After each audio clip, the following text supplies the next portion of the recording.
You know, one of the sad truths in social media is that the truth doesn't matter nearly as much as speed.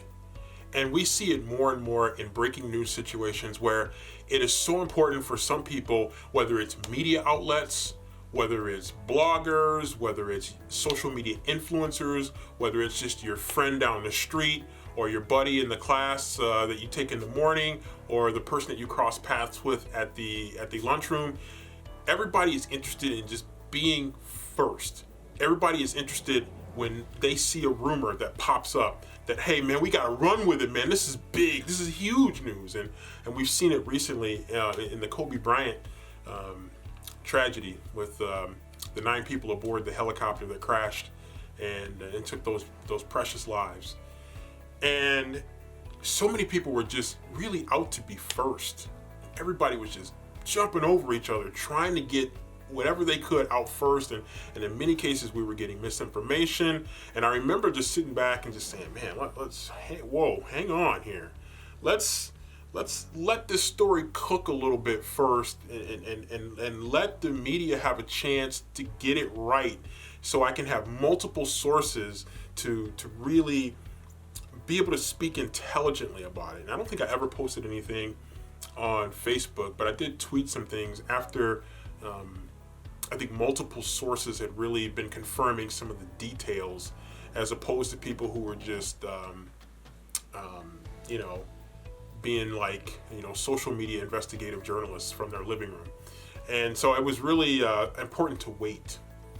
But getting back to the main point that I was making, the truth is secondary to speed. The truth is secondary to opinion and emotion. And you see it so often with your friends in social media, and they have a perspective, they have a political perspective, and what they believe is more important than the truth. What they want to believe is more important than facts. And some people, and you'll see them, you cannot reason with them, even with a deck full of facts. You cannot reason with certain people. And I think social media giving everybody a platform and everybody pretty much a built-in audience has emboldened people to become less about the truth and more about how they affiliate ideologically. And I think that is something that's just becoming increasingly dangerous and is unfortunately polluting social media in a way that maybe many of us did envision that years ago, when social media really started to gain traction and was on its way to becoming such an important factor in our everyday lives. But you look at it now, where it is, and we're so ideologically driven.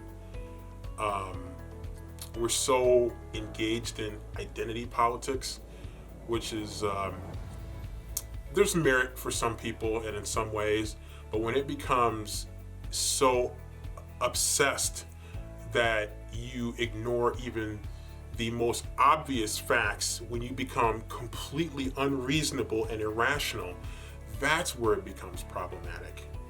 When you will not listen to reason, when you just shoot your mouth off because you can be that keyboard warrior that can attack somebody in an unknown place, in an unknown state, or perhaps in an unknown country. When you can do that and get away with it, it gives you a false sense of power and security, that you can go and attack, and you can just do it on a whim. Just go ahead and shoot your mouth off. And if you really look stupid, you might delete it and act like it didn't happen.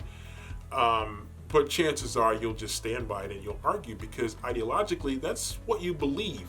That's what your political party believes. That's the way that your identity politics drives you. And that's what's becoming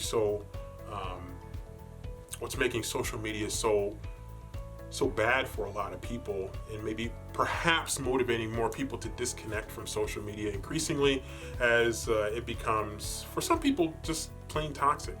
And that's an unfortunate thing that many of us are working through, and why many people are disconnecting more from social media, and or they're becoming more like what I am, which is what I and a lot of other people call lurkers. It's like you're on Facebook, but you're not engaging as much. You're just kind of looking and observing at what other people are doing.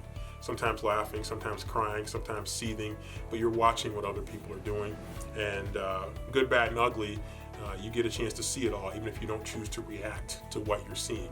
And I think it's going to be important, I think, for people to try, the good people, to try to be fact-driven rather than ideologically driven, rather than being identity-driven. That's probably easier said than done because we are human, and for good, for better or worse, we're human. And so it makes for some ugly times in social media, especially during political seasons, which we're in one right now, with the presidential election coming up later this year in November. It's only going to get uglier and uglier and uglier with identity politics, politics in general, and people shooting their mouths off and having no idea what the hell they're talking about. So buckle up, because it's going to be a pretty ugly summer, probably, of a lot of garbage that's going to be on social media, and you're going to have to either sift through it or you're going to have to go dark on your social media. I don't know what everybody's going to do. Everybody's going to have to decide what to do on their own and how they're going to handle things. But it's going to be interesting times coming up as the landscape is shaping up in a certain way, and it's not always pretty.